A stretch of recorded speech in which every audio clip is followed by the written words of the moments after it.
AI impact summit का आज दूसरा दिन है। जियो संस्कृति सेंटर पर लोगों की अच्छी खासी भीड़ देखने को मिल रही है।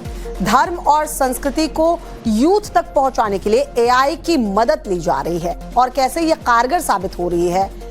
इस जियो सेंटर पर यूथ का जमावड़ा जो है वो ज्यादा लगा है। रामायण महाभारत के सभी पात्रों को एआई के माध्यम से लाइव और इंटरैक्टिव बनाया गया है। 3 तस्वीर इस वक्त हम आपको टीवी स्क्रीन पर दिखा रहे हैं। देखिए कैसे यूथ अच्छी खासी तादाद में इस समिट में पहुंचे और खासकर जियो के सेंटर पर बात करें तो यूथ वहां पर पहुंचकर जानने की कोशिश भी कर रहे हैं कि कैसे ये जो पात्र हैं रामायण के महाभारत के उनके साथ वो अपना जुड़ाव जो है वो महसूस कर पा रहे हैं।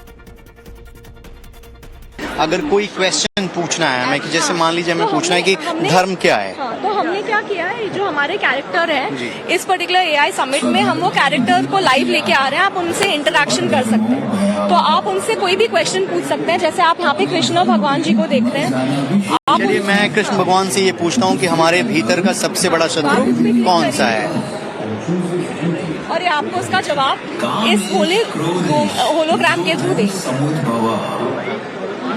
कौन कौन सी लैंग्वेज में अभी ये अवेलेबल है आपको ये पूरा डिस्प्ले? अभी हमने ये पूरा डिस्प्ले 2 लैंग्वेजेस में किया है। तो आप जैसे यहाँ पे क्लिक करेंगे तो आप इसको लैंग्वेज को चुन सकते हैं। अभी आपने हिंदी में एक प्रश्न पूछा था, अब आप इंग्लिश में भी जैसे इस प्रश्न को पूछ सकते हैं। जी, तो ये क्वेश्चंस हैं, आप कोई भी क्वेश्चन चुन सकते हैं। जी, what is dharma? What is dharma? अब ये जो है ये पहले आपको संस्कृत में समझाएंगे। हमने सोचा कि ये पहले संस्कृत में श्लोक आना चाहिए और फिर इसको आप इंग्लिश में सुनेंगे। इसी का वर्णन।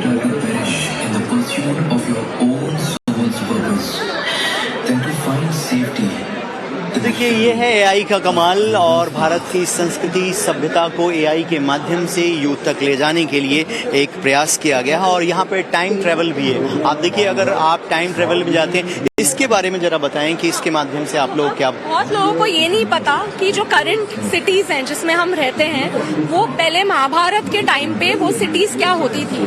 तो एआई के थ्रू हम आपको बताने की कोशिश कर रहे हैं कि जैसे आप अभी दिल्ली में हैं जी, आप इस पर्टिकुलर इंटरफेस को दिल्ली पे क्लिक करेंगे तो ये जो है दिल्ली पे जाके स्कैन करेगा।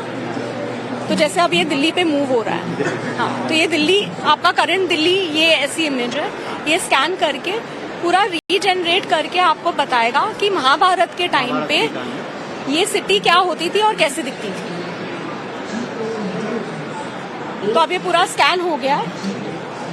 ये करंट दिल्ली है, 2026 एडी में आप हैं और 5000 BC में ये सिटी इंद्रप्रस्थ हुआ और ये उस टाइम पे ऐसे दिखता है। चलिए एक वाराणसी को देखते हैं। तो ये फिर से यहाँ पे ये इमेज पूरी स्कैन होगी। तो अभी ये इमेज स्कैन होगी, फिर एआई ये पूरी स्कैन इमेज को पढ़ेगा और फिर आपको बताएगा कि महाभारत के टाइम पे वो सिटी क्या नाम होता था और वो कैसे दिखती। तो अब वो स्कैन हो गया है। ये करंट सिटी है वाराणसी इस युग में। और द्वापर युग में वही सिटी 5000 BC में काशी हुआ और ऐसे। तो देखिए ये है एआई का कमाल। अगर आपको देखना है कि 5000 साल पहले वाराणसी का नाम क्या था, किस तरीके से दिखती थी, वो एआई के माध्यम से देख सकते हैं।